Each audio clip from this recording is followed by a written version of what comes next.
to have conversations that black men aren't having, the black community aren't having. This came from so many conversations Brandon and I had. He asked me if I wanted to be a part of it, and I was just saying, yeah, let's go, let's do it.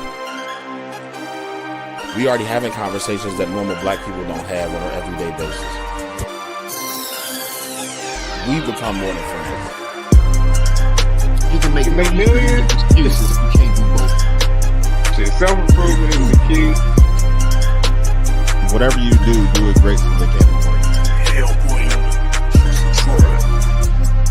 Normal Convos Pod.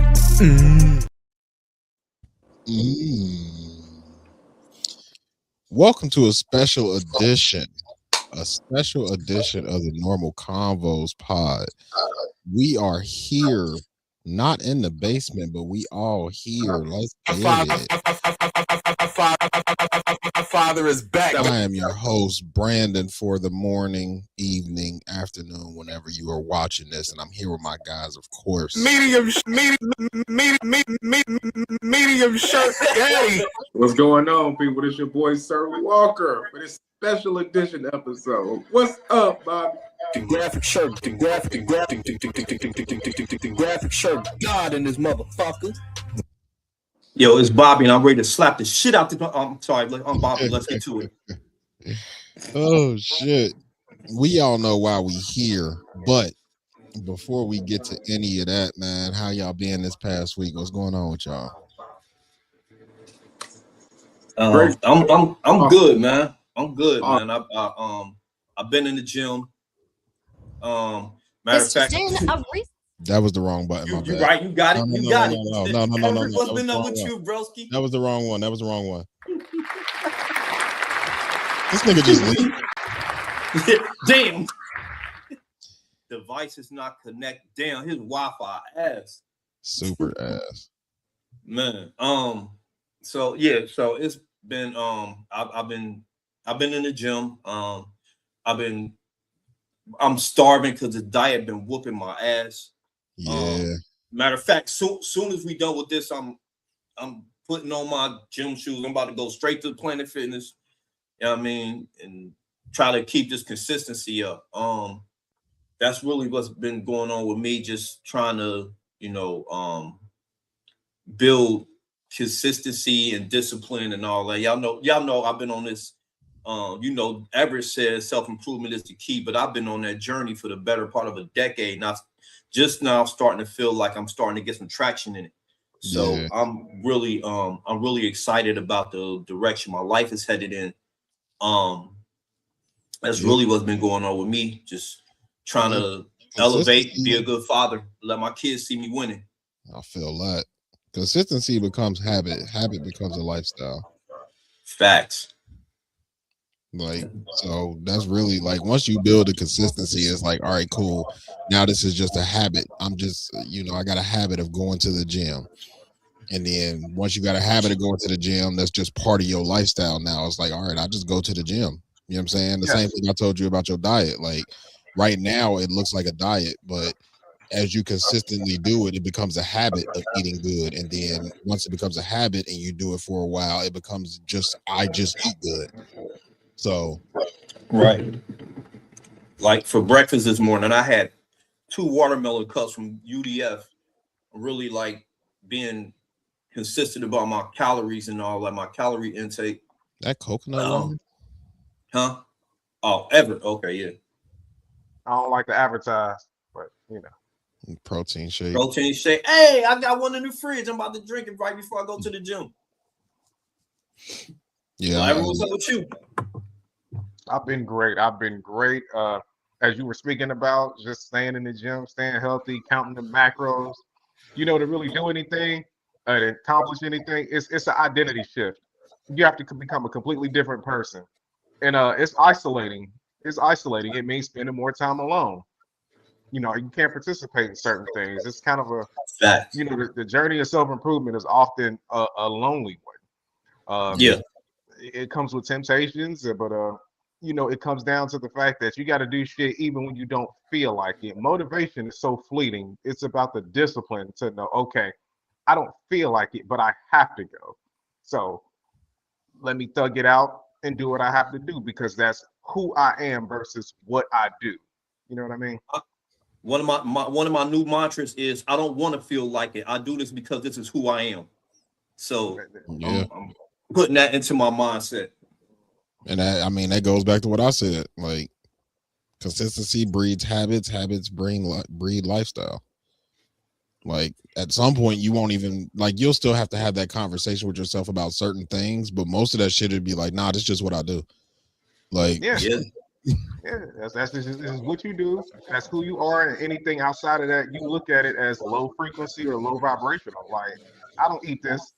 Like, this is for, like, this slop is for people beneath me. This is for, I'm better than the people who consume this. I am this type of person. You know, I'm who I am because of what I don't do, and you know, come down to that. It sounds controversial, but really, I fucking like it, and it's the truth. Yeah. Stop my man's when he stopped lying.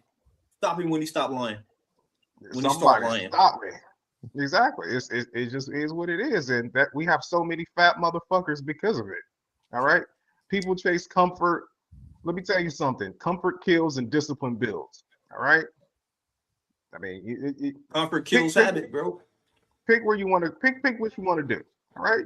You want to be in the stores looking at 6, 7 XL shirts, or you want to be able to go to the medium section and get clothes that fit properly.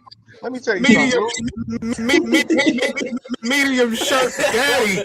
Let me tell you something real quick. Way back in the day. Insert back in the day music. You want to know one of the motivating factors that made me get on my shit? When I realized a lot of the high fashion shit that I wanted to wear, it was like they don't make it for big dudes. They do not. They do not want you fat motherfuckers wearing their shit. It is not aesthetically pleasing. Busting all off the seams and shit. What I was looking for, it was like large is kind of. Yeah, it's like they don't want fat people. Like, aesthetically, it does not look good, and it don't make you want to wear it, right? Once I realized that, I was like, oh, they don't make ice cream at BBC past a large. Oh, damn. Oh, and that's fucked up. Like, not necessarily for me, because you don't want to promote, living an unhealthy life or anything like that, but some people are unhealthy and they still want to look good. Like, I shouldn't be discriminated against because I'm big. Like, not me personally, but I mean, in some cases I'm with you, but I feel like as far as fashion, like, fashion for me doesn't have a weight limit. Like, it's certain shit that have weight limits. Like, if you go to fucking Kings Island and you 300 pounds, nigga, it's a lot of shit you can't get on because you fat. Nigga, that's discrimination. It's built like that for a reason. I understand that. We're not making bigger seats.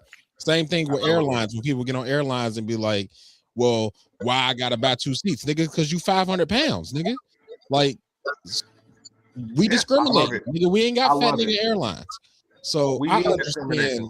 Yeah, like, I understand a bunch of that shit. I just feel like fashion is one of those industries where you create garments. You know what I'm saying? Like, you create clothes. You don't have to limit it to all of the super skinny, aesthetic, not even aesthetically pleasing, because a lot of people like fat motherfuckers.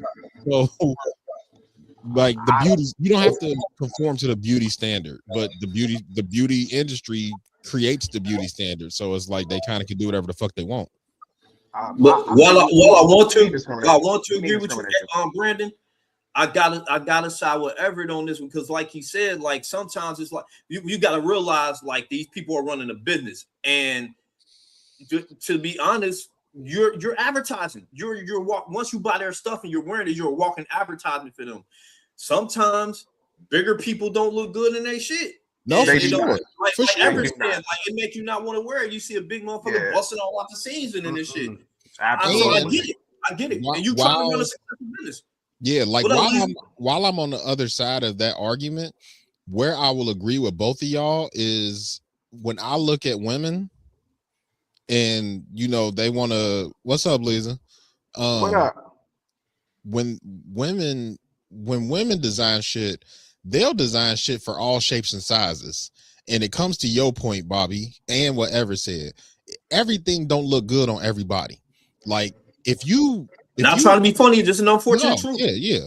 But if you a 300-pound woman and you got a crop top on and 3/4 of your stomach is hanging out and you still got your pants pulled up to your belly button and you still got 3/4 of your stomach hanging out, that don't look sexy to most people. I'm not saying that you're not sexy. I'm not saying that people can't find you sexy, but to most people, that don't look good. So that's where I side with y'all, because women include everybody, and that shit don't be for everybody. Like everybody don't for that shit. Just because they make it in your size don't mean it is for you. Exactly. At all. And that's why you largely can't listen to women on a lot of things. All right. Let me tell you something. You gonna see this today. Do this for me today. If you see a fat dude wobbling down the street in like a Gucci or Louis Vuitton shirt, it's fake because they don't make that size. They don't. Damn. They don't. Think about it. If you see the dude with a big ass Gucci, that shit is counterfeit. It was made somewhere. Louis and Gucci did not make that. They got that If shit. you want to wear it, that's fine. Then you got to look at it from a business perspective. It costs more. That's more fabric. That's more garment. It's going to cost more. So yeah, nah, you take that shit to the fat people store. What's that store they used to have? The Big and Tall. Big and Tall store. Yeah, Lane Bryant and Lane. Yeah. But the only thing I will shoot Lane Bryant bail for is not only just for big girls, it's also for girls that just got big ass titties. Like a lot of girls that got real big titties can only get bras from Lane Bryant because they don't make triple D's at Walmart. They don't make them at Victoria's Secret. Yeah, like they don't make triple D's at Victoria's Secret, nigga. They don't make I've heard a lot of heard a lot of hot blessed women say that they can't really find cute bras in their sizes. Because Victoria's Secret and all them, they don't make it like that. So yeah, they don't. But it goes back to what I was saying about the beauty standard. You know what I'm saying? When you Victoria's Secret, I am the woman beauty standard. So if I don't make bras in your size, bitch, go somewhere else. Like we make our shit sexy for bitches that got A cups to C cups. If you got bigger than a C cup, bitch, take your ass to Lane Bryant or Walmart or wherever the fuck you can. You're not getting no sexy shit, but you can get some shit that'll support you. Where it costs like $80 a bra and it ain't gonna be cute. Yeah, bro. Like it's fucking crazy. And you get beige. I ain't diving too deep into my life, but I'm dealing with that shit now. Like, I'm cool, bro. That shit is bras are expensive. I don't know if niggas know this. Like, I don't know how many of y'all niggas actually talk to women. Titties, yes, I do know this. Like niggas that either love titties or niggas that have talked to women platonically about how much fucking bras are fucking a good bra. I'm sorry, a good bra is fucking expensive. Because you can go to Walmart and get you a little $20 joint, but that bet you gonna last about 3 months. Them bras that actually work and that actually support and don't fucking hurt their shoulders and hurt their back and leave little marks up under their titties and shit. Them bras, nigga, $60 easy. Easy. Them shits is expensive. But we ain't gonna. This is off of how my week been. Let's talk about y'all. How y'all weeks been? We ain't even talking about Everett. You or Everett. Everett, Brandon, how your week been? Let's talk with you.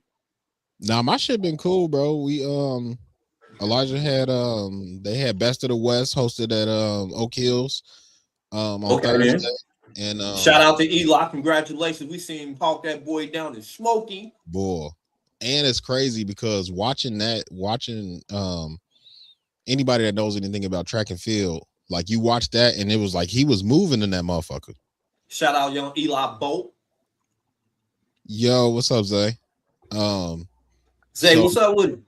What it do? You see that video and it's cool and it's nice and he won his heat. Nigga, as fast as he was in that video, bro, he still came in like 8th place. Damn, for real? Bro, like he ran an 11.48. The nigga that won ran a 10.97. Not that much faster, but it's almost about half a second. It matters. Yeah, it does. No, I know. I ain't trying to say track. That's fast as shit. Yeah, like the boy that in the video that y'all saw, He beat that boy by 0.2 seconds. Mm. So So the win is a win. yeah, and he came from behind. You know what I'm saying? Pause. But like he had to put in a little more effort. You know what I'm saying? Like if he had to lead from the start, it probably would have been a bigger gap. But having to hawk somebody down and pass them and still win your heat, like he had to put in a little more effort. But yeah, man. Overall, Oak Hills won best of the West, boys and girls.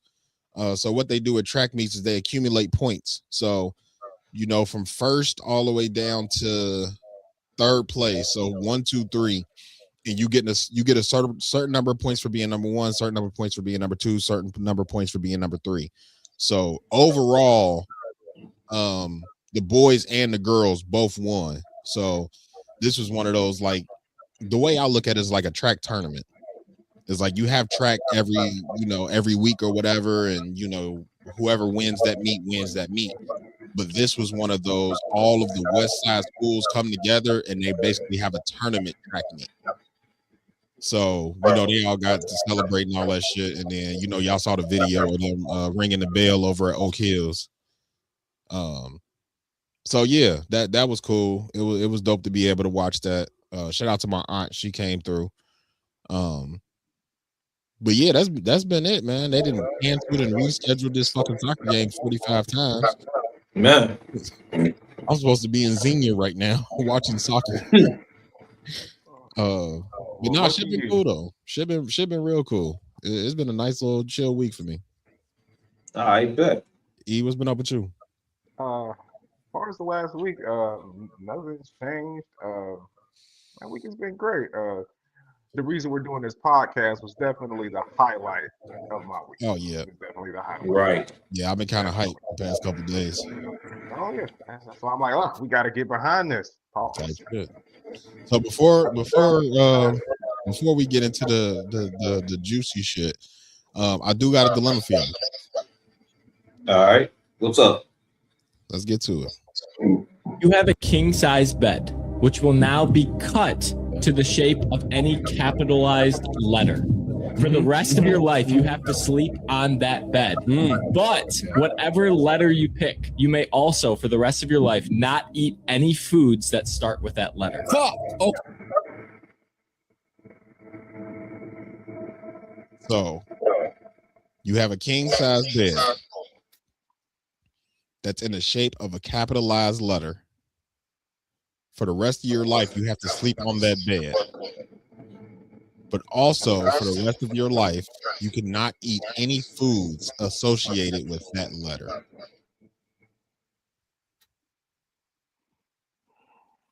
What letter do you pick? I'm picking X. You can still like sleep straight across or whatever. And what food starts with X? Fair enough. So you ain't limiting your palate at all? Nah, not really. And I was still trying to getting a nice sleep. It's still a king size bed. Yeah. I was trying to think of, like, when I seen it, I was trying to think of the most comfortable looking letter as I thought about W first. I thought about O too, E, but O got a big ass divot in the middle. Well, I'm thinking about it in a circle. It's like, is it? It's in a circle, but it's in the shape of the letter. So there's that big ass missing piece in the middle. Okay, I'm thinking of it if it was not. That's how I was looking at it. Like a dot. You know what I mean? Lisa says capital I. I like that. Just straight up and down. Can't eat ice cream no more. But it's king size. So it looks like the letter I, but it's a king size bed. So you still got space on the letter I for real. Yeah, pretty much. Can't eat ice cream. No more ice cream. Yeah. Italian cheese bread from Little Caesars. No more Italian food. You can't eat at an Italian restaurant. Nothing Italian. No more icicles, ice pops. No more ice. Fuck, I can't put ice in my water no more. If you eat that UDF ice. Oh my God. I'm having a hard time. Yeah, I thought this was a good one. They all uncomfortable. But I mean, I feel like as far as a king size joint, I'm kind of I'm kind of leaning towards Bobby just because don't know no food start with X. So it's like, all right, cool. It's king size bed, so I can make myself comfortable on an X. I'm not I giving mean, it Yeah. ice cream though, so it, I'm not picking I. you know, it's easy to say that, but you got to think about what you're actually picking. Are you picking like comfortable sleep over limiting your diet, or you want to have be able to eat anything and sleep uncomfortably? It's like Yeah, I think I would rather just sleep in comfort than you got to just give up not. one for the other. Yeah, it's trade off. Yeah. They all look terrible. I want to say a T. I want to say a T, but there's nah, and I can't eat T-bone steak. Can't drink tea no more. Yeah. Damn, I won't be able to Thinking eat about tiramisu. No more titties. But what? Damn. No more titties. oh shit. Yeah, never tea then. Never tea. Yeah. Breasts. We call them breasts. Chesticles. Damn, damn, this is hard, Bobby. Yeah, it ain't no good. It ain't no good answer for real. All All these the suck. letters are fucking uncomfortable.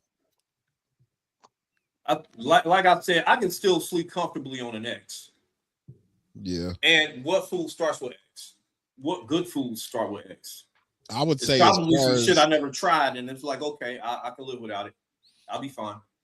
I feel like as far as comfortable letters, I think Lisa might have the best answer. Like the letter Oh yeah, I would definitely. be the most comfortable letter to sleep on Yeah, as a king size capital. bed.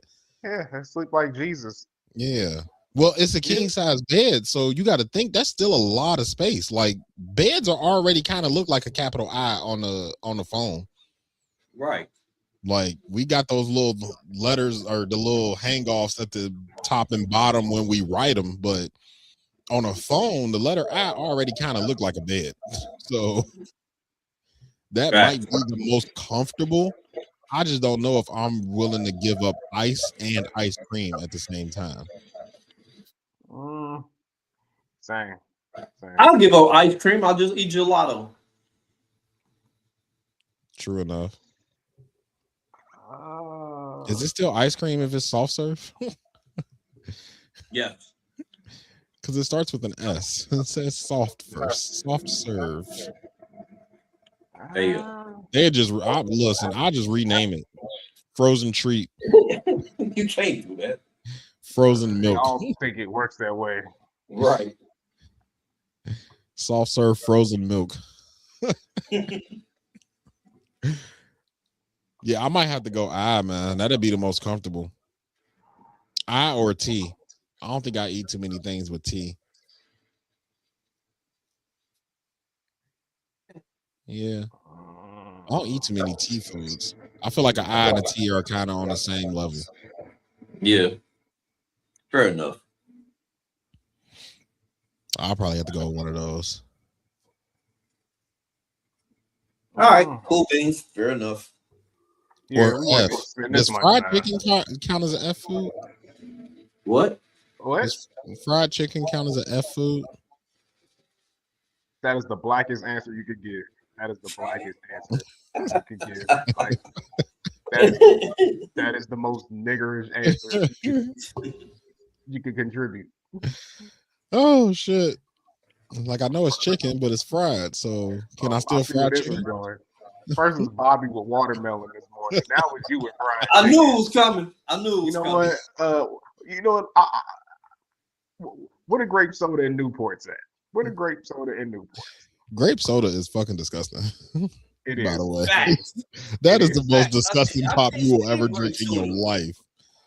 They made that shit sound like we was just like grape Kool-Aid is one thing. Juicy juice is one thing. Welch's is one thing. Niggas drinking grape pop is fucking disgusting, bro. That shit is ass. It's disgusting. Orange Before is, y'all be in the comments like, you ain't get the right one. No, yes, I did. Nah, I don't like I'd have got all of them, nigga. The real black soda is orange. I don't know where they got that grape shit from, but orange soda, Sun Kiss, and Fanta, and all that shit. That's the real black pop. Orange Crush is ass too. I almost rather drink Orange apple Crush juice. is ass. I'm sorry. Grape Crush. She said grape Crush. pop is disgusting. That shit is ass. Like I said, I almost rather drink apple juice. Apple juice is delicious. Apple juice is not.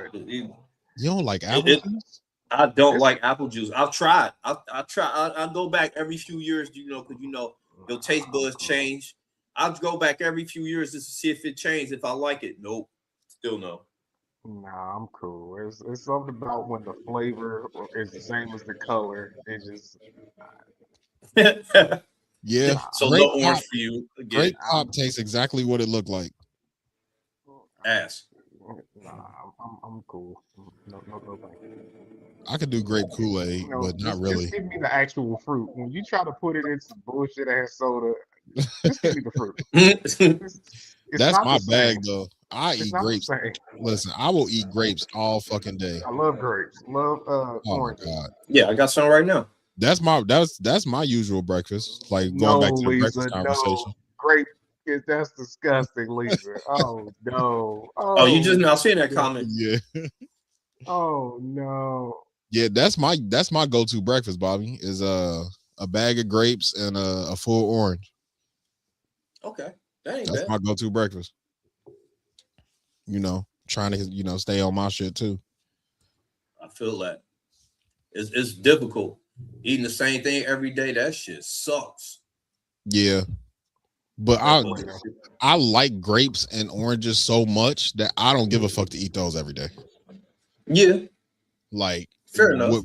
What make me mad is when you start getting into like the food that you need for like the calories and the protein and all that type of shit. When you got to eat that same shit every day is when it start bothering me. Well, like, let me change that. It's not the chicken, rice, and green beans every day. Yeah. That shit is annoying. The same thing every day that sucks. It's the lack of variety that sucks. Yeah. That you have to implement for your discipline. That's the part that sucks. It's terrible. It's terrible. Because the food still be good. Because like I do. Yeah, like you just get tired of it. Yeah, like my go-to meal prep is usually Carb Smart bread, and then I do like some lunch meat or something, which I know is high in sodium and all that type of shit, but whatever. But I'll do either lunch meat and then like I do grapes and oranges and all that type of shit. Grapes, oranges, pineapples. And that'll be my breakfast and my lunch. CL said grapes make you poop. All right. No, they do. They do. You eat enough grapes, you don't have to shit. They make you shit, huh? No, they will. Yeah, they definitely will. All right. Well, maybe I'll start like drinks. when you do some like when you do like meal prep, like my go-to meal prep was baked chicken, white rice, and green beans. That shit get old after Wednesday. That shit is disgusting. It's like it still tastes good, but I'm sick of it. Right. Like Monday, Tuesday, it'd be good, it'd be delicious. Like Wednesday come around, you'd be like, oh my God, I gotta eat this shit again. That should be terrible. I think, that's what I gotta do. I gotta get somebody to meal prep for me. It's simple, bro. That combo I just told you. See, but you cook. Well, yeah. I don't. Not like that. Bacon chicken ain't hard though. I know. I just don't feel like doing it. You can get you some canned green beans and a bag of minute rice, nigga. Did you say I don't feel like it? I don't feel like it. Get that shit out of here and do it. I'm tired of this. You're Grandpa. right. I know. You're right. I know. I'm tired of this, Grandpa. Hey, yo. That's just too. I can just pay somebody to do it for me. I mean, you I can just pay somebody to do it for me. Yeah. I mean, Lisa, you meal prep? How much you charge me to meal prep? Like I'm at the point of my life now to where if I don't feel like doing it and somebody offers it as a service, I'm gonna just pay the motherfucker that likes doing the shit. Facts. Like if you don't like to cook and you don't want to cook, all right, cool. Pay a nigga to do it for you. That's what I'm saying. It's for a reason. So I ain't mad. That's exactly what I'm trying to do. Facts, Lisa. I'm telling you, baked chicken, boy. 40 pounds off baked chicken and hey, congratulations to that. Round of applause to you for that. I'm the only one of the classic. All right. You ain't hear I did the sound machine. I hit the Oh button. no, I didn't hear that. All right, my bad. Yeah, I my hit the bad. button. All right, my bad. I ain't hear it. My bad. CL said she had to do it Congratulations, closer. You just mail it to him, CL. Just overnight it to him. Mailing it is What? CL. Just put some preservatives in all the food. Right. yeah. That's all you got to do. That's all you got to do. It'll last 2 days in the air. Shit. Or fuck that. If you wanted to, just bring it to me yourself. If you really wanted to, you do it. Type shit. I would if I was closer. Yeah, come see me. If he really wanted to, he would. I was just sure to say that. They say that all the time. Boy. Right. You gotta use that shit against them sometimes. Lisa said she got you. He'll hit your line. All right, but yeah, I'll be in your inbox. I don't think I have Lisa's number. I'll hit her inbox though. That's a bet. Yeah. Actually, you know what? We ain't really got no bullshit. We ain't really got no bullshit for y'all today. But we do got one. We do got one rest in peace that we should probably get out the way because it's definitely close to my heart, and I'm assuming it's close to Bobby's. I don't know about E for real because he likes to not be cool. Yeah, pretty much. He doesn't like to be a nerd like us. But we gonna do a rest in peace to Ted Turner. He was the creator and owner. What shit? Founder. That's the word I was looking for. Creator and founder of Cartoon Network. He died earlier this week at the age of 92, I think it was, or 87. 91, yeah. Oh, 91. 91. So we're gonna do rest in peace to Ted Turner.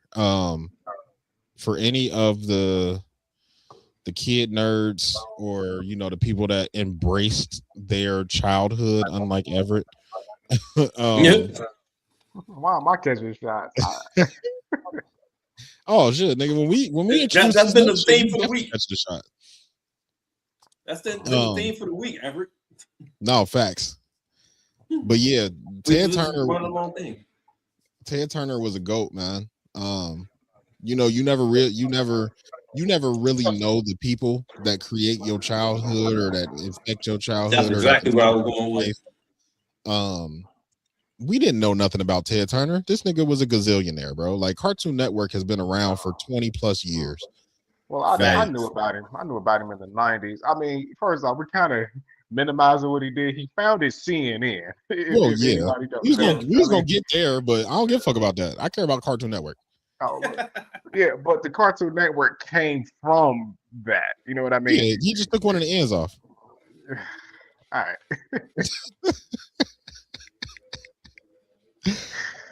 This nigga said you took one of the ends off. You know what? I'm about to take one of these ends off right now.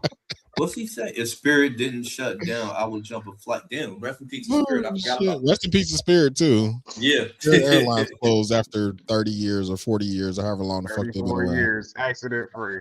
Yeah, that's crazy. As much as people talk shit about Spirit. Damn, you sure right. You ain't accident free, bro. Spirit Airline going down. Yeah. Where else you go get your $98 Miami trip flight now? 98, nigga. That shit was $24.99. Yeah. Let me tell you, when you add on the little fees, yeah, it's $100. Trust me. Like $200. Don't do a carry-on, nigga. Just get on the plane. Buy something when you get there, nigga. And don't bring it back. It's right. Leave that shit in Florida, nigga. Back to Ted Turner. Yeah, go ahead. Give me the backstory on Ted Turner. Yeah. Well, I mean, like I said, he founded CNN. It's the first 24-hour news network.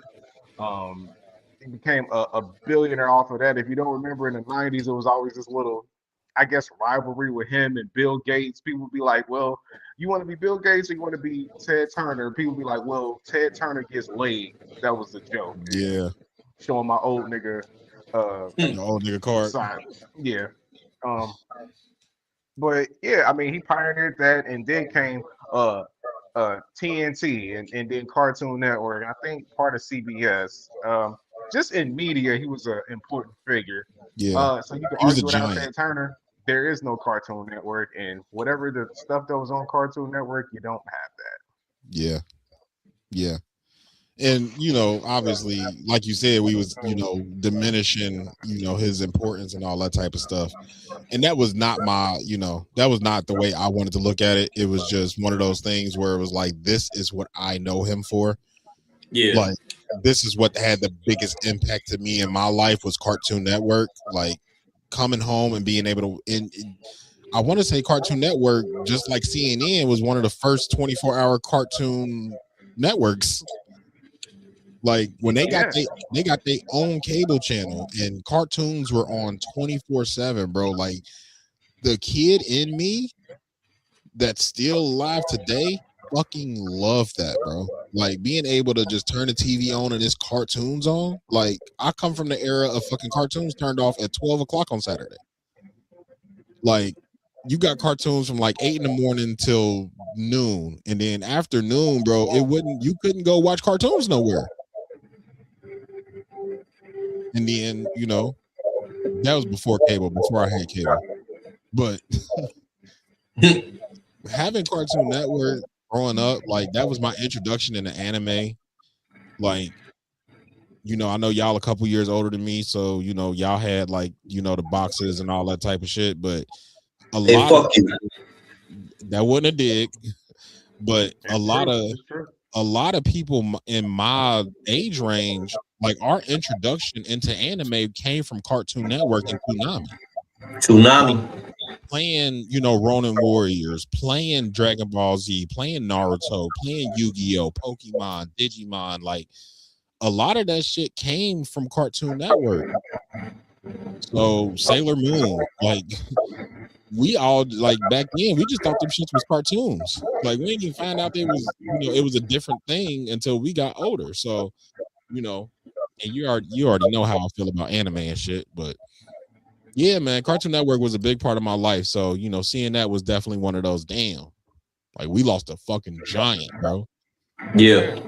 And, you know, doing the research and seeing, you know, the CNN stuff and the TNT shit and all of that type of stuff, it was like, oh, this nigga, he was a real giant. Like, I thought He was him. He was him. Yeah, like, because when they put not the press release, but the initial release that I saw, yeah, the original statement that I saw was, hey, the creator and founder of Cartoon Network died, not the media mogul Ted Turner that created CNN and this and this and this. They was like, no, the nigga that created Cartoon Network died. So me not knowing who he was already, I was like, damn, that's fucked up. And then when I looked into it, I saw all the CNN stuff and all of that. So I was like, oh no, this nigga was a giant. Like, he wasn't just a mogul, he was a giant. Exactly. And I don't know if anybody noticed, but he was actually born here in Cincinnati. Hey, 513. Hey, stand up, bitch. But yeah, Cincinnati, bitch. Definitely rest in peace to Ted Turner. Yeah, your legacy will live fucking forever, because Cartoon Network ain't, listen, them Cartoon Network shows ain't going nowhere. CNN ain't going nowhere. TNT ain't going nowhere. Like, this nigga's legacy is gonna feed his great grandchildren. So, you know, that's something that we all thrive to be able to accomplish, and he did it in 91 years, and he been rich for a while, so it didn't even take him 91 years to do it. Thank you for our childhood, bro, for sure. You're looking. I don't even know who the fuck listen, nigga, I got Cartoon Network shit on my fucking TV or on my wall right now. We know, but yeah, well, the audience might not. Let's get to it, man. Let's get to it. We're gonna let Everett take lead on this because I'm sure he's done more research than me or Bobby because he's the research guy. But before we get there, That's what you think. this past week, our TikTok has kind of been blowing up. Even with us not posting, we don't post on TikTok for real. We ain't posting on TikTok in a while because they keep muting all our videos. We don't be posting clips. Like we might not be the shittiest podcasters because we about to talk about one of the shittiest podcasters. We might not be the shittiest podcasters, but our business is all fucked up. We don't post clips. We just record shit. But we didn't caught some flack over the past like 72 hours, and it's all Everett's fault. It's all God damn it, Everett. Oh shit. I just realized. It's all Everett's fault. Yep. I just want y'all to know this is Everett's fault. Everything that we about to talk about. Everything that we about to talk about is Everett's fault, man. Everett, I don't know what the fuck it is about Everett. But every couple of years, this nigga make our podcast like get like another like 150 views out of nowhere. And I don't know what it is about this nigga, but something about this nigga and his face just make us real cool every couple of years. It's real punchable. It's very punchable face. Those very punchable face. Yeah, those Coke bottle glasses he got on. Oh shit! Just like that nigga that put on.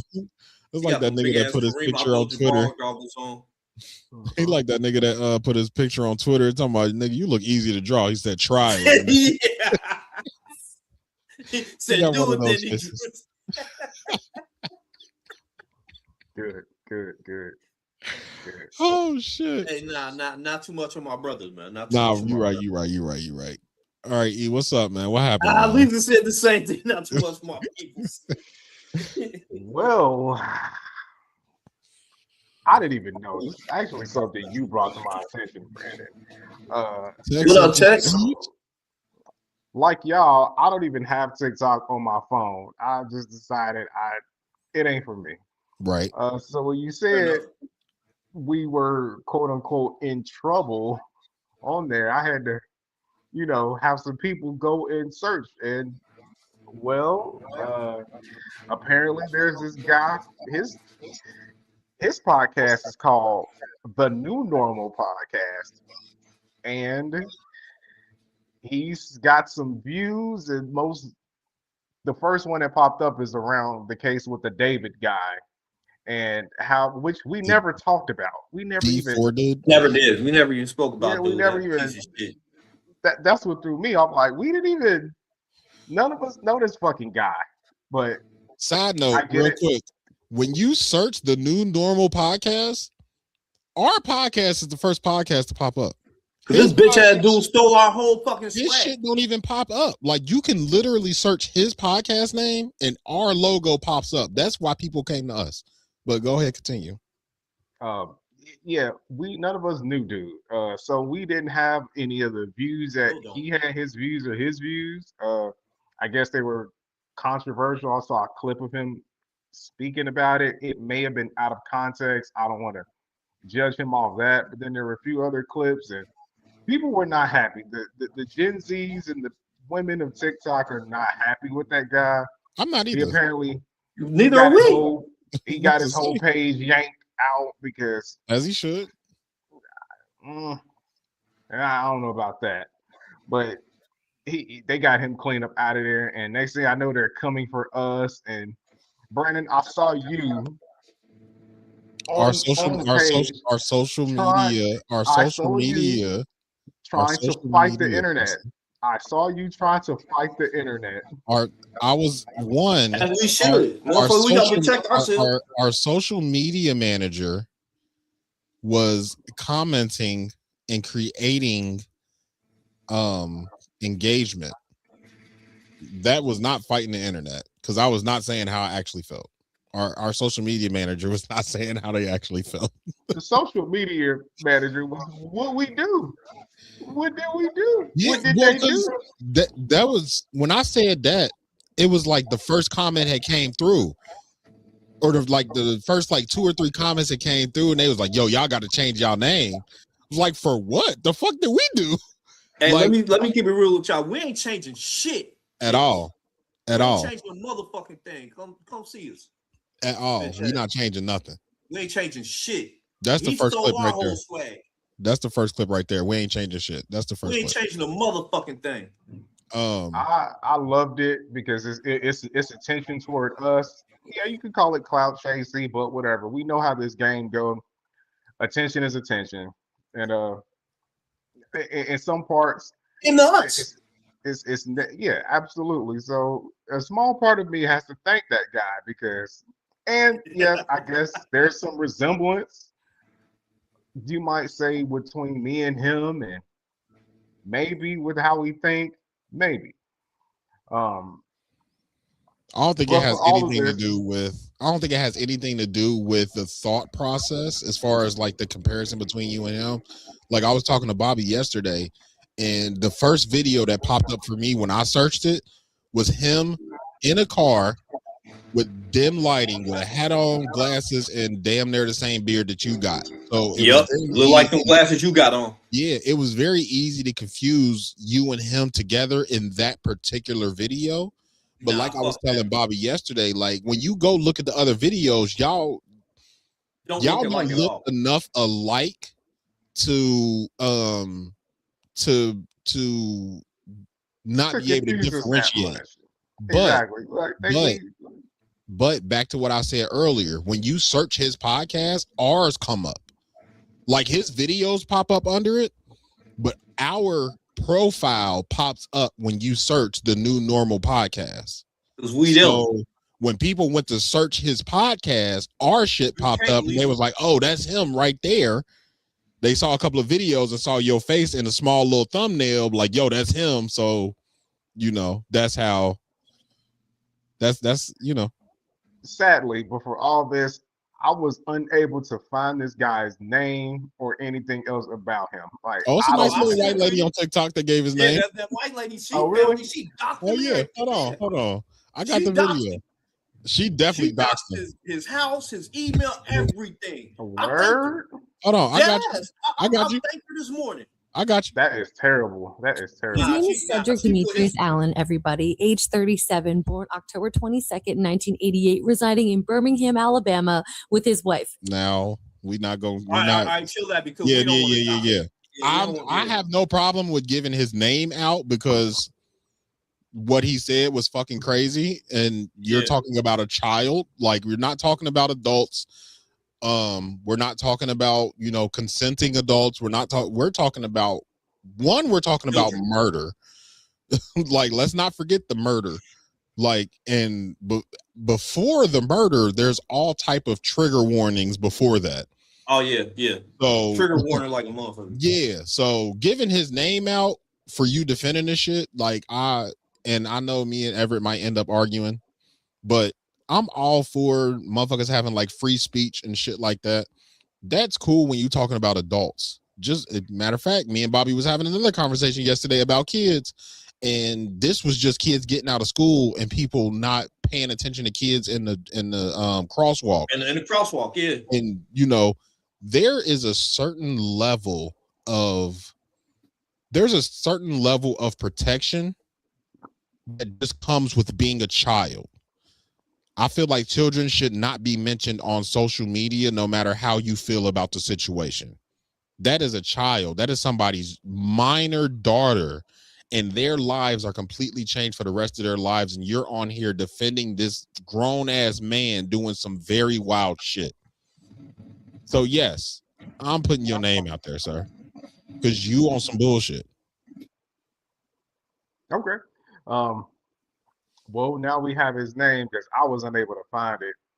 I guess where I stand on it is I'm still not exactly clear. Like, when you watched it, was he blaming the deceased girl Celeste for what happened? Yeah. Yes.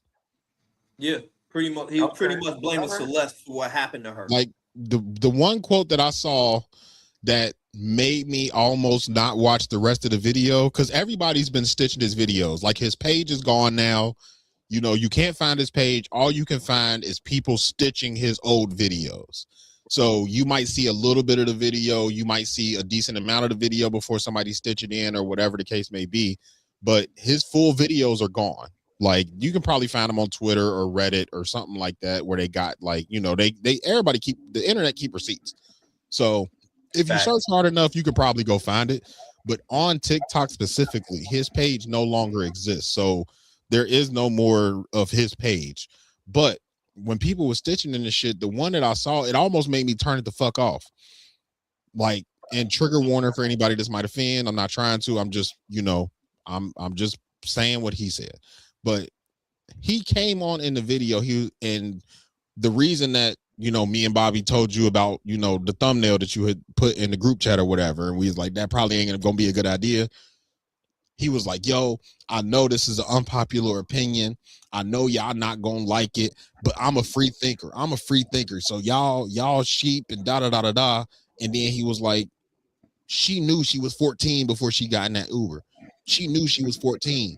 And why y'all trying to make it seem like this man was solely responsible for finding out that she was underage? Like, she knew she was 14 before she went and saw that dude and da da da da da. And I like it fucked me up, nigga. Cause I got an 11-year-old, bro. My daughter knows she's 11, and she knows she shouldn't be doing certain shit. But my daughter is Celeste age 14. Bro, as a fully functioning adult, man or woman, as a fully functioning adult, what in your mind makes it okay for you to be in any contact with a 14-year-old? Side note, shout out to her parents, because they tried to stop it. Like, they took her phone away and was like, nah, you can't talk to him no more. Then this bum ass dude gonna send one of his friends to get her a phone, like, on the low and shit. And that's how, I mean, they kept in contact or whatever. Dude, Okay. You can now hold. Go ahead. I was never, I didn't see any of that. I was, like I said, I didn't see any full clips because I don't want to take it out of context as to what he was saying. You know, I don't just jump on with people. You know, it's too easy to do that. Like, it's low hanging fruit to me. Yeah. But I'll say, if that's what he said, then I can't get on board with that. Yeah, I mean, that's not okay. I mean, when you start talking about kids, it becomes a very, very sensitive thing. So I get that. No, I never.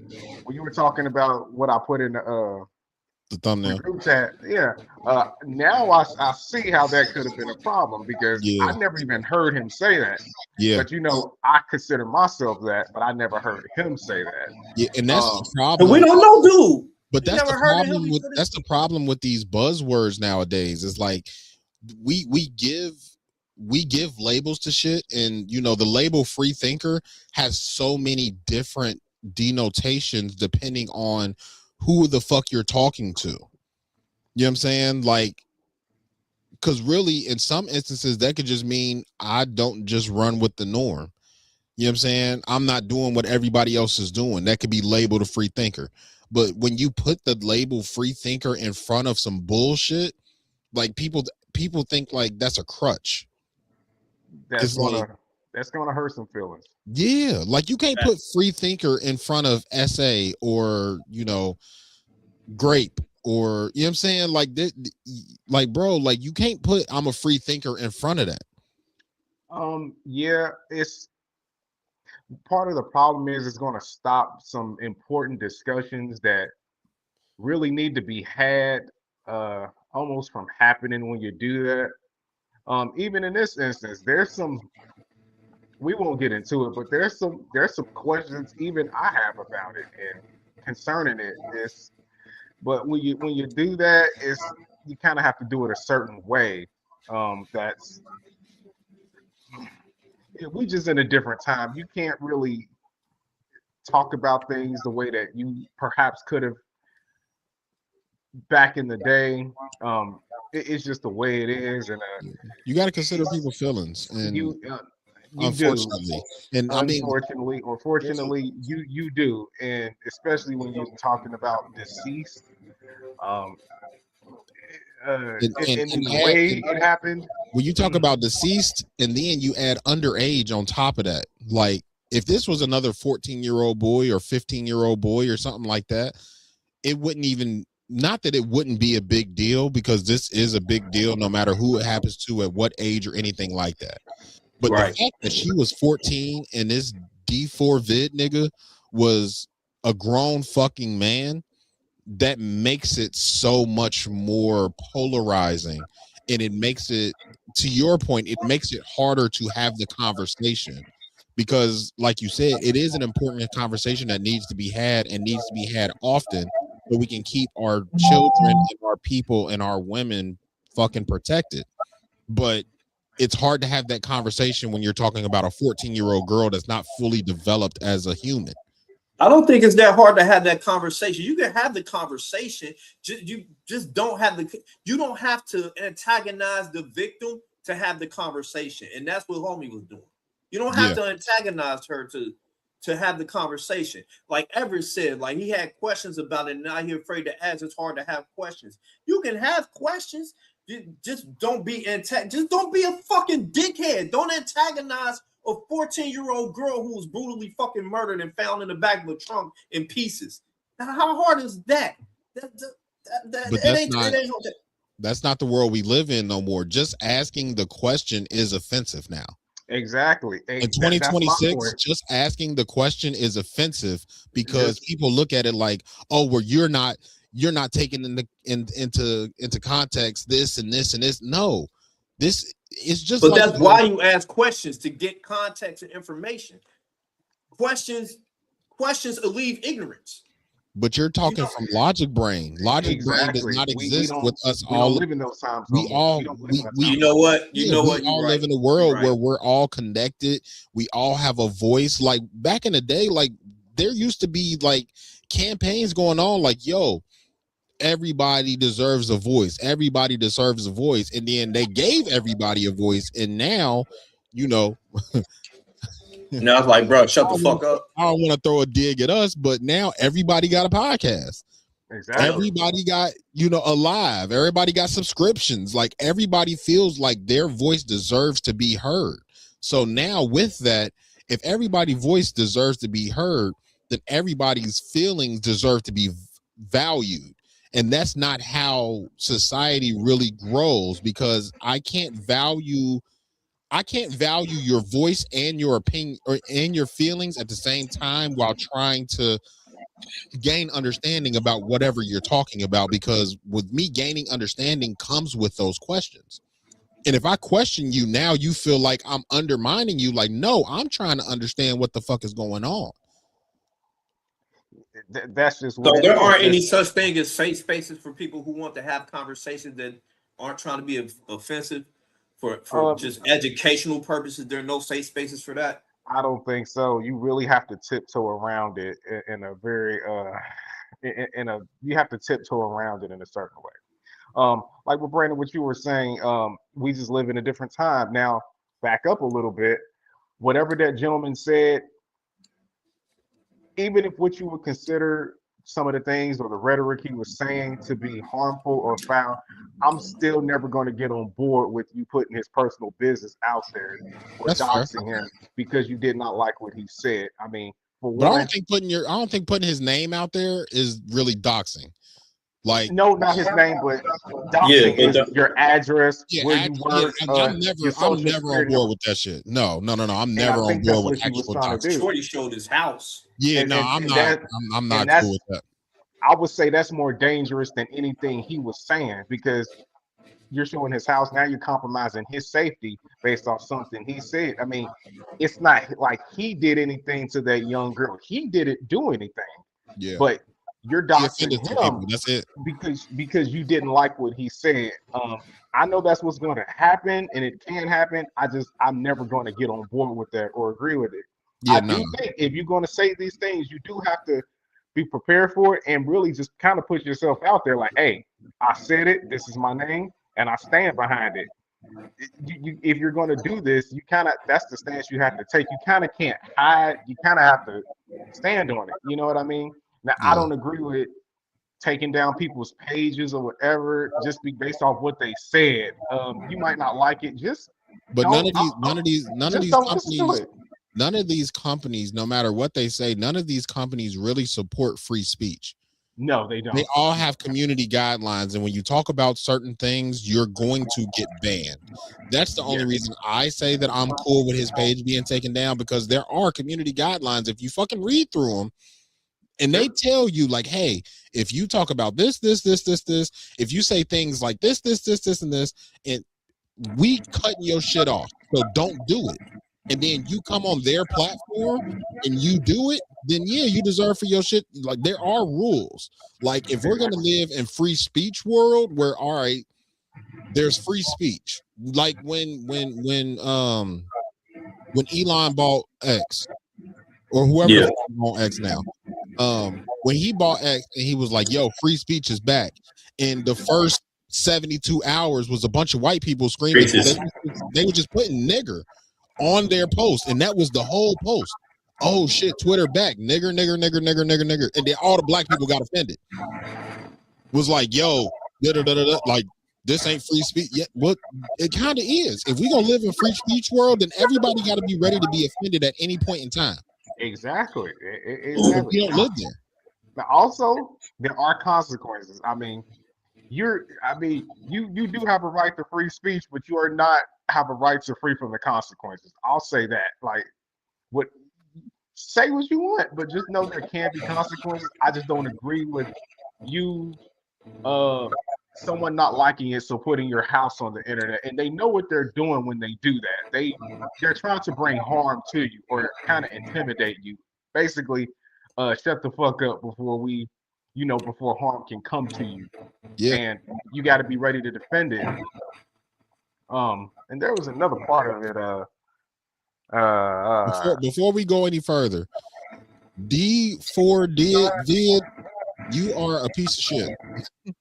You have been a piece of shit. Other podcasts has covered your shit over the past 6, 7, 8 months when the story first dropped. Most notably for me personally has been the JVP. Like, right, I'm not even caught up on day-to-day podcasts, but nigga, I'm all the way back in 2025 still, and I heard about this story from them. So the fact that you've been running free for all this fucking time before they finally found enough to put your ass in jail is crazy. But now you in jail, nigga. Now you gotta lay this shit down. Also, this other nigga, I done already forgot his name, but this other nigga, don't get on fucking social media talking about nobody's kids, bro. If you get on, there is no way that somebody, if I tragically lose any of my children, knock on fucking wood, if I was to tragically lose any of my children in this way, and some rando gets on the fucking internet talking about it's my child's fault, I gotta go see that nigga. I have to. You can't just get online talking about my daughter. No, bro. I gotta come see you. Fuck doxing, nigga. Listen. That poor little white lady would be accessory to murder, bro. I gotta come see you. I gotta come see you. Because there's no fucking way in hell I get online and I see some nigga in his car talking about, oh, she knew she was 14 when she got in the Uber. Nigga, what? She is 14 years old. Nigga, how are you holding her to standards of a fully grown adult? Y'all have a very y'all see these fucking teenagers online and shit, and y'all have a very skewed view to what their development is. Like y'all are so normalized with children being on the internet now that y'all forget that they're still fucking children. And they rebel. That's the shit they do. Doesn't make it okay, but he talking about some she knew she was 14. Bro, I don't think she knew the decisions she was making. Like, yeah, fuck dude, bro. Fuck dude. I wouldn't let my daughter make those decisions. And to shoot Bill, like the parents did, they tried to stop it again. And that's the problem, though, Bobby, is there is no let them make those decisions. They're going to make whatever decisions they make. You can't stop them. You can try to help them not make those bad decisions, but just like we've all learned the hard way when we were teenagers, at some point you got to let niggas fail. You got to let your children fall and get up and realize that they made a mistake. Unfortunately for this girl, She made the ultimate mistake, but in her mind, she could have been looking at it like she didn't think that what happened was about to happen, bro. She just thought she was dating some popular singer nigga. She wasn't looking at the consequences of her actions. But that's also not her fault. She's 14 years old. They're going to make bad decisions. All you can do is counsel them as parents and try to help them not make those decisions. But at the end of the day, you can't stop them. No. Listen, I'm with you, E. It's a bunch of questions that you gotta ask. And it's real hard to really have a conversation without offending somebody. Exactly. And I'm just staying quiet mostly. Yeah. It's like the way that we talk about the way that society talks about protecting all women and all that type of shit. While I agree in some form or fashion, I feel like that should be across the board for anybody under the age of 18. Protect all children. Like, you are a child. Like, there shouldn't, even with the questions being had and all that type of stuff, at 14 years old, there are people that won't even let their kids stay home by themselves at 14. You can't drive a car at 14. You can't vote at 14. You can barely get a job at 14. At 14 years old, there is so much shit that you cannot do that a fully functioning adult can. There is no way for anybody that is a functioning adult to look at you and think that you are on the same level as them. There should be just blanket protection for anybody under that age that is not a legal adult. All right, I'm gonna try to. Okay, I have something for that. You say that, right? I agree with you. What happens when those who you should protect, right? Mm-hmm. What happens when they step outside of the protection? What happens is what happens. Kind of back to what I said earlier, the best you can do is counsel your kids against making those decisions. It's like telling your kids like not to smoke and drink underage and all that type of shit. Let's break it down. Let's bring it down to a less dramatic outcome, right? Okay. Let's bring it down to, hey, don't go out drinking and partying with your friends and all that type of shit. Like, the way that I raised my kids anyway is, if you do something that you're not supposed to be doing that I told you not to do, we're going to have a conversation about it, but I need you to call me so I can come pick you up so I can make sure that you are safe. Like, there has to be that open door of communication and safety that they feel with their parents, so that when they do make those mistakes, they feel okay coming to you and being like, hey, I fucked up. Like, now, when you step outside of that protection, like I said, we're going to the lower level. When you step out of my protection and you go out with your friends and you go drinking and all that shit, and you wind up drunk and in jail or at the 40, and I got to come get you. Like, I'm coming to get you, but you stepped out of my protection. So now we need to reevaluate what this protection looks like. And it's real hard not to feel away, but as your protector, provider, all security, all that type of shit, it is still my job to pick up the pieces because you're my child. I have to pick up the pieces. I can't look at you and be like, yo, you stepped out of my protection, so now you no longer get it. You're still a child. You are underdeveloped. You're not ready for the real world, so I still have to protect you. Okay. I have a question about that. There's some things I disagree in there, but when does that stop? When does that stop? Hey, once you stay within these parameters, I can protect you. But at what age does that stop? Well, look, I can't protect you. You're choosing, you're making decisions. When does that stop? Okay, 14, I think we can all agree. It's too young. For me personally, let me stop you. Don't go further. You have a 17-year-old. Let's just say they 16, almost 17. That's Elijah right now. and they're making certain choices, when do you think that, hey, I'm trying to tell you I can protect you in this box. Now, if you step outside of this box, like I can fix your mess ups, but if you fuck up, I can't save you. When does that stop? When do I you don't. think that they should be held accountable for their actions?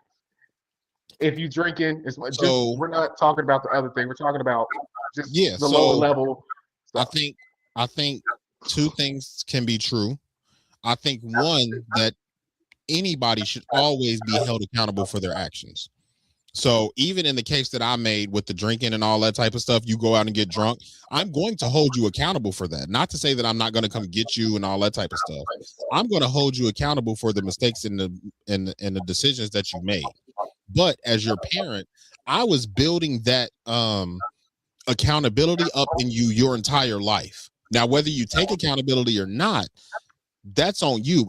But I'm going to hold you accountable for your actions. As far as your first question, what time does that stop? Whenever you get out of my house and start to be responsible for your shit. When you start to be responsible for you being alive, I am no longer, in my eyes. I know everybody else is different, but in my eyes, once I am no longer responsible for you being alive, I don't take responsibility for your mess ups and your fuck ups, and I'm not just running to come get you anymore. Like, to give the instance for me and Tyler. Tyler's about to be 21 years old. He moved out when he was 19. Once you became 19 and you are no longer under my protection inside my house, living under my rules, and now you can make your own rules and you can pay your own bills and you can feed yourself and clothe yourself and go to the doctor, and you don't need me no more to do that. Once you do that, I'm no longer responsible for your actions. I'm not responsible for them while you're with me, but I will come to help you and save you. Now, there's a lot of gray area in there. Yep. Because there are a lot of kids that didn't, grow up as great as Tyler is. There are a lot of kids that get into bullshit in their teenage years, and they get into the streets, or they get into drugs real bad, or they get into drinking real bad. Like, there's a lot of gray area. I can only speak from my experience with my kids. I can't say what I would do if my kids get to the point to where it's like, well, fuck, I don't know what to do with you anymore. But I know, I want to say, I can say that I know. I want to say, in my heart of hearts, my child is my child until they are forced to not be my child anymore. Whether it's through their own decisions to move out and go about their life, or whether it's, hey, your son did something so fucked up that we're keeping him till he turns 18, and then we're transferring him to the JC, and he's going to spend the next 10, 15 years. Like, now that's different. Like, I'm still going to love you and, all that. But once you step out of that protection so many times, I can't give up as your parent because you did not choose to be in this world. So I still feel responsible for you until you're either taken from me or you choose to leave. Okay, I got you. Well, Bobby, I'm glad you're back because I have a question that's for both of y'all. And this is based on your answer, Brandon, but I want you to answer too, Bobby. And this is just, look, some would say that, at a certain age, kids think that they know everything, right? They start rebelling. What do you think that when some people would say that once you decide that you don't need my protection or you don't have to listen to it, I no longer have to provide for you? What do you think about that? As a parent, you're never going to stop trying to protect your kids. That don't stop. No matter how you feel about it, you're still responsible for them legally until they're 18. But as a parent, you're going to feel like you're responsible for them forever, and you're still going to try to keep them from making mistakes, from making bad choices. I'm 44 years old. My dad just turned 69. He still tries to help guide me and all that. That's how I know it don't stop. And I've seen countless others. Kids are going to make mistakes. That's what they do. They have to learn. Sometimes they have to bump their head, learn on their own. But as far as the time is where that protection stops and all that, like I don't think there is a time. Legally it's 18, but otherwise, like as a parent, it don't stop. It's not going to. Well, I mean, for some parents it will. Some parents can. I think it depends on the parent and child relationship too. I know there are outliers where parents get tired of their kids or vice versa, and then they just kind of part ways and things of that nature. But for a typical parent-child relationship, the parent is never going to stop trying to steer their child in the right direction, no matter what mistakes they make. That's just because you love your kids. I mean, you can be mad at them all you want. They're going to make you mad. Sometimes they're going to disappoint you. That happens, but that's life. And just because life happens and you get in your feelings and you're mad at them or whatever, and they did something to piss you off, that don't mean that you take away your protection or you go to that decision of, oh, well, you step out of my protection or whatever. So you stop getting guidance from me. I don't even think that's fair. I don't even think that's fair to the child because, like I said, they're going to make mistakes. They don't know everything, even though they think they do, but they don't know everything. So it's your job to teach them the ways of the world, the way the world changes, how everything works. That's just a never-ending job. It's just not going to stop. Yeah, I agree. I agree completely because just like you said, Bobby, like a lot of adults that I know, a lot of parents that I know that are around that age, around 50s, 60s, 70s and all that type of shit, like they're still going to offer that protection, and they're, like you said, they're going to try to steer you in the right direction and make sure that you're not making mistakes that are going to alter your life in a bad, negative way. Right. So I'm with you. Like, I agree with Bobby. Like there is no set time where it's like you're not under my protection anymore. It might not be as forward facing as it is when they're inside your house and they're underage and you're more responsible for their stuff. But just like Bobby said, as a parent, you never stop feeling responsible. When something happens, there's a reason that when something crazy happens and they find the parents, they go interview the parents because they want to know how this child was raised. They want to know, hey, what values did you instill in him? Did he have a rocky childhood? Like, parents are going to be held responsible whether we want them to be or not. Regardless of how society wants anything to be, parents are held liable for their children's actions their entire lives. Like, when they catch these serial killers and shit, the first thing they go do is ask the parents how they was raised. And, what did you do to him? Or, like, especially in these extreme cases, like, what happened to him as a kid? Like, no, this nigga was cool. This nigga played lacrosse.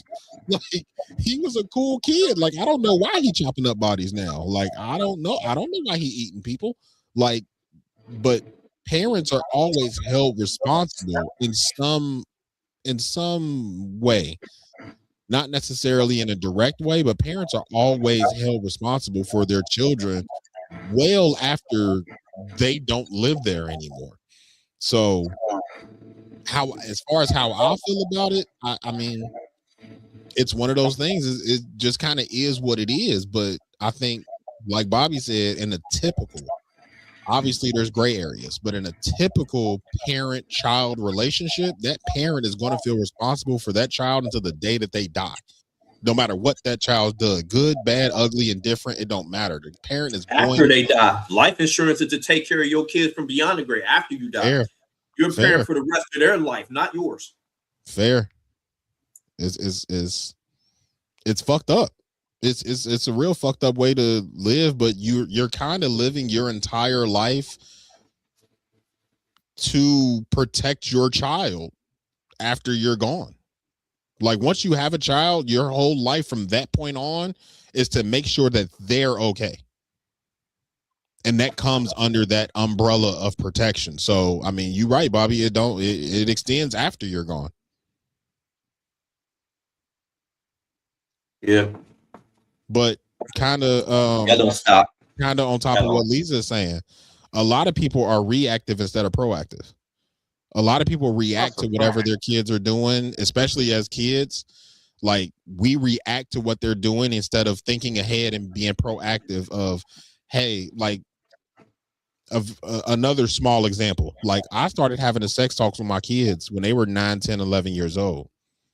Like Natalie hadn't even started her cycle yet. The boys weren't even in high school yet. Like the concept of sex probably hadn't even came to their minds, but it was like something small that happened where it was like, all right, cool. This is the perfect time. Let's sit down. Let's have a talk. And a lot of people have one-off talks with their kids about sex. The sex talk is an ongoing thing. Like that needs to be a constant, not like obviously not a everyday conversation, but that needs to be a constant conversation that you have with your kids so that there needs to be an open door policy on that. With being proactive, by time something happens, like when they lose their virginity, when if there ends up being a teen pregnancy, or even if it ends up being they're 22, 23, 24, 25 out your house, been paying all their bills, doing well in life, and they get pregnant and they scared to tell you. You know what I'm saying? Because of your traumas or what you told them about your life coming up, but you were not proactive enough to tell them like, hey, it's okay to be pregnant. It's okay to have sex. It's okay to do this, but just be safe.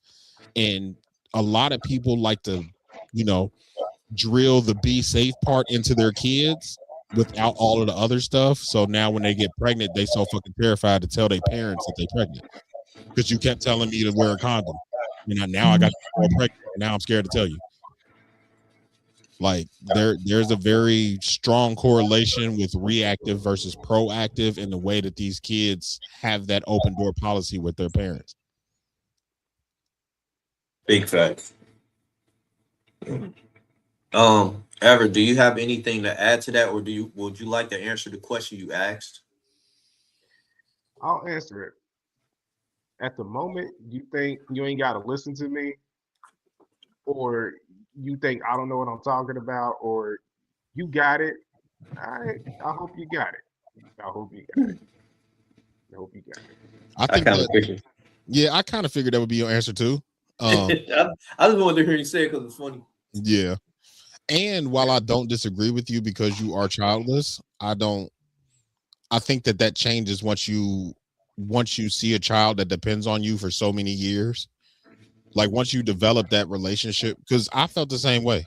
Like, because I used to look at my older siblings and shit and the way they used to talk to my mama and, the trouble that they got into and the trouble that I got into. And it's like, damn, like mama told me not to do this, but I'm going to go do this shit anyway. She don't know what the fuck she's talking about. Like every teenager has that thought process. So I think it's one of those things where it's like at some point they're going to think that you don't know what the fuck you're talking about, and they're going to go do something that is not advisable.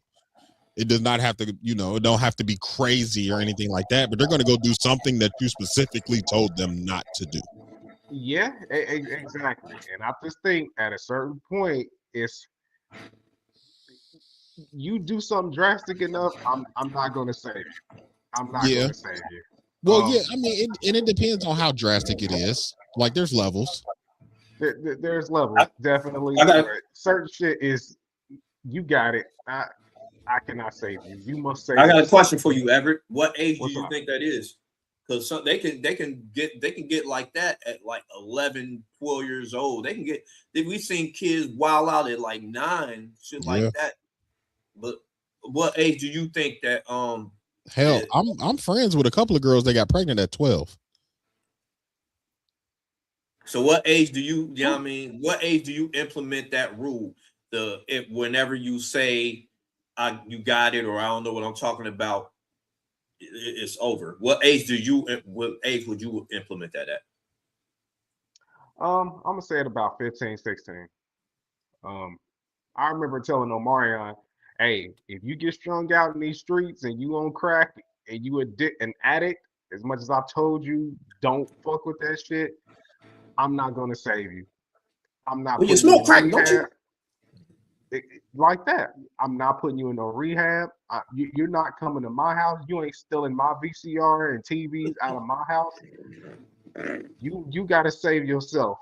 I told you that shit is life altering and it changes your brain chemistry. So if you get hooked on drugs, And the first time you hit it, you addicted. So this ain't like an experiment thing. This ain't like weed. This ain't like liquor, where it's like you can experiment with weed and liquor and you're not gonna be addicted after one hit. If you do cocaine or heroin or fucking fentanyl, nigga, the first time you do it, you are now an addict because it's that addictive. yeah, Like, But there is no- everybody who does it thinks that they're the exception. Oh, I can do it and everybody, not get they always, yeah. But it's a proven fact at this point. it is. I just think you at this point you a loser if you do any of that shit. I'm sorry. I hope I offend everybody with that point. If you put some, especially if you see what it done to everybody, you still go do it after that. If you get hooked on drugs, you go out here and just start wilding. I can't save you. You're gonna have to save yourself. I think while I agree with the overarching point that you're making, I think the initial I'm going to try is where the crux of it is, because once you become an addict, I don't believe that, just like you said, it alters your brain chemistry. So while I still hold you responsible for your actions, I don't think that you're in your right mind. So I can't say that, you ain't shit or you don't deserve rehab or anything like that. I also know enough addicts to know that it's up to you. You have to want to get clean. I can't make you get clean. So in that aspect, I completely agree. I'm not participating in it. You get yourself together. But I told you, now I can't. You've done something that's over the edge. I can't. I'm not going to. That's a good question. That's a good question, Lisa. Lisa says, Lisa said, "What if they get laced?" You shouldn't have been doing this shit anyway. And Brandon, go ahead, Bobby. You said something. You said people ain't in their right mind once they do the drugs and all that. Nah, fuck that. I've been on record saying that addiction is the only illness that you choose.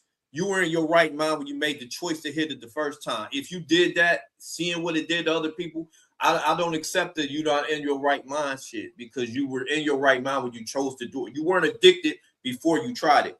So no, for sure. That's what I mean. But I agree with what you're saying, Bobby. I said that first you try. Oh, okay. All right, my bad. I missed that part. That's the crux. It's like you're either going to try it or you're not. That's the crux of the argument. Yeah, like that's the crux of the argument. Like now, in Lisa's case, if they get laced, where I disagree with you is if I'm experimenting with weed, right?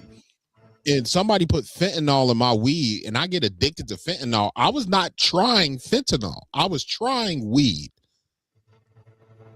You shouldn't have been doing that shit either. Why not? It's legal. It's legal. It's just because it's legal don't make it okay. You ain't supposed to be doing shit anyway. All right. And especially if you underage. You feel the same way about cigarettes and liquor and all that shit. Yes. And to Lisa's point, that's highly unlikely. Yes, it happens, but I don't know nobody that that's happened to. Everybody I know that's been fucked up, they picked it up and they made that choice. That's kind of. I don't know nobody that ever got laced either. Exactly. So it's kind of an isolated thing. But we all know somebody that's an addict, somebody fucked up. We all got goofy ass, drug addict, crackhead ass family members that we don't fuck with just because of that. No, facts. You know what I mean? And they chose it. It's I can't help you. I'm never taking the onus. I'm never taking the onus off of the addict. But I've been around enough addicts to know that once the addiction sets in, that person needs help and they're not always in the right mind to go seek that help for themselves. I'm not arguing with you about how you feel about it. Like, if that's how you feel about it, that's cool. The way that I'm built, I can't see somebody that I love, especially in this context of my child that I raised. I cannot look at them and be like, well, you chose to do it, so you on your own now. I can't do it. That's exactly how I feel. I can't do I it. can't save an addict. I'm not gonna waste my life trying to save your dumb ass. It's kind of like a boat. You pull too many motherfuckers on the boat, It's gonna sink. You go sink. So I think sink. that's what you're doing to me. You're not going, because what addicts do, they'll start stealing from you. They'll kill you for a hit. Oh yeah, no. Now I'm with you on the whole you're not staying in my house and all that shit. Yeah, no. But I ain't fucking with you. The way that I'm built, I'm going to give you the most support that I can give you without fucking up my shit. Like I'm not gonna go broke trying to get you clean. I'm not gonna let you come steal from my house and all that type. No, you cannot come stay here because you like to steal to get your hits. Like there are boundaries to that. What I guess my point is, I still want to help you, but within the confines of you're not getting too close to home. But I still want to help you. I'll set you up a rehab. I'll put you in a rehab.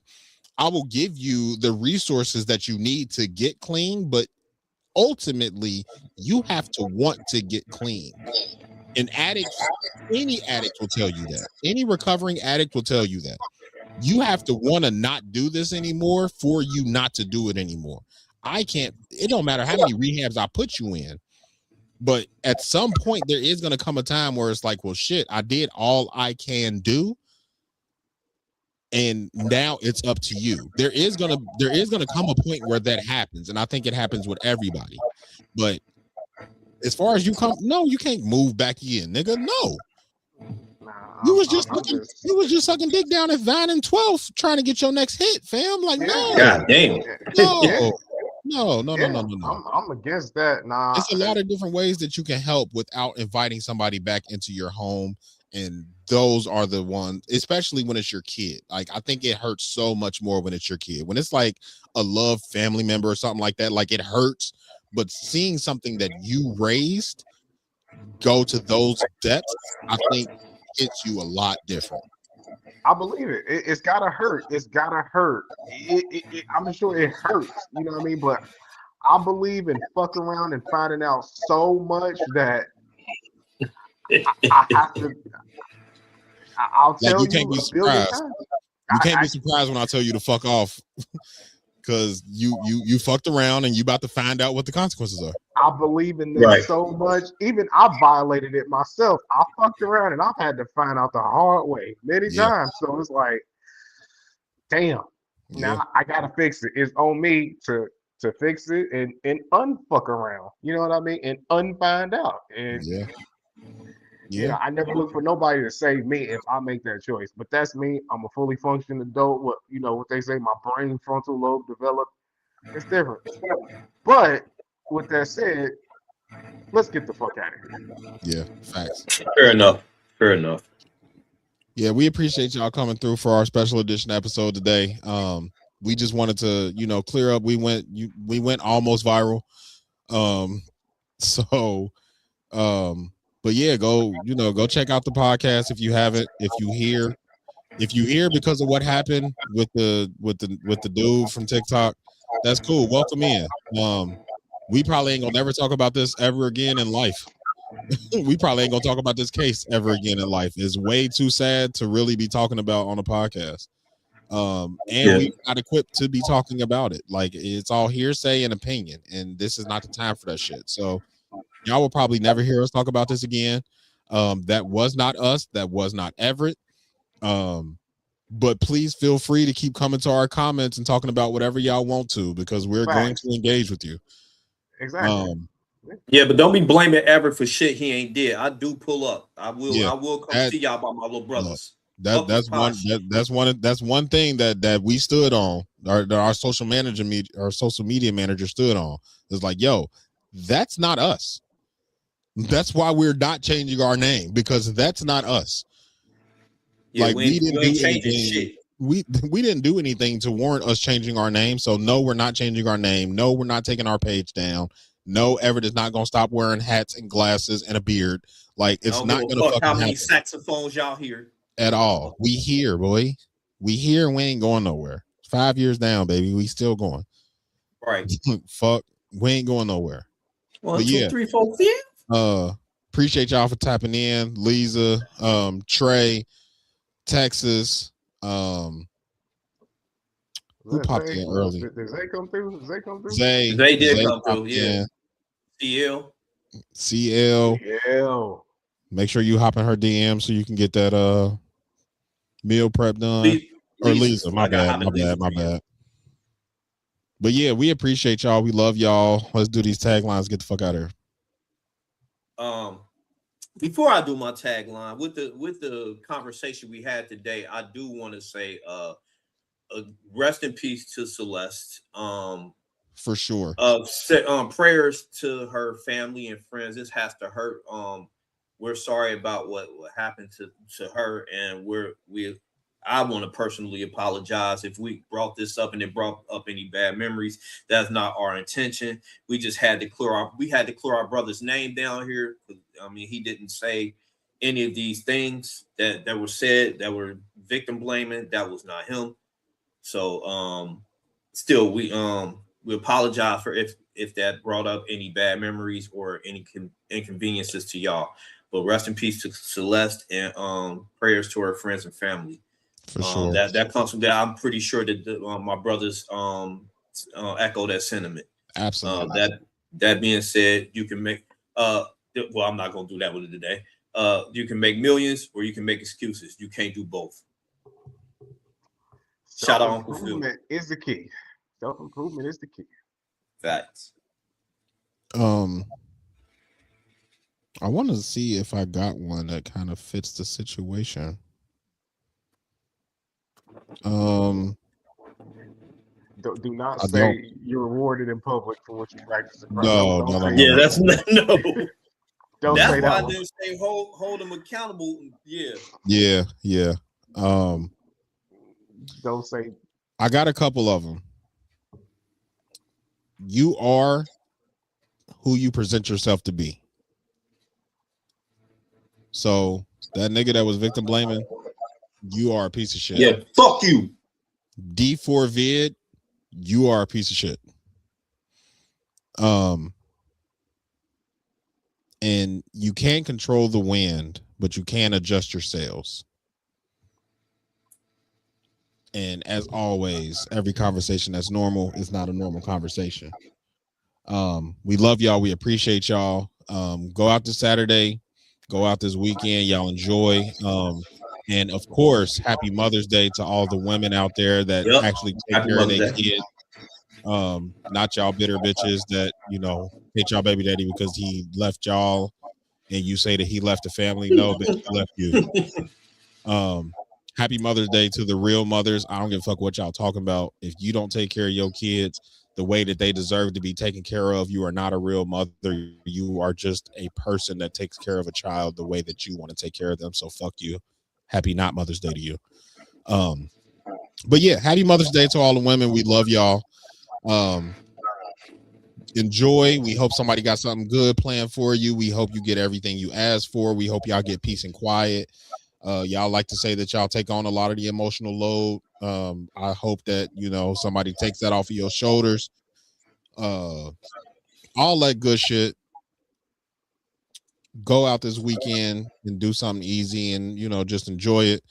For our Monday people, for our weekday people, we appreciate y'all. Thank y'all. Go out this week and make your life a little bit easier. It does not have to come a monetary gain. Just do something to make your life just a little bit more bearable this week. And for Sir Walker, for the graphic shirt god, and for the CEO of Bruce Tees, this has been a special edition episode of the Normal Convos Pod. We love y'all. We will see y'all next week with a very special guest. We are high.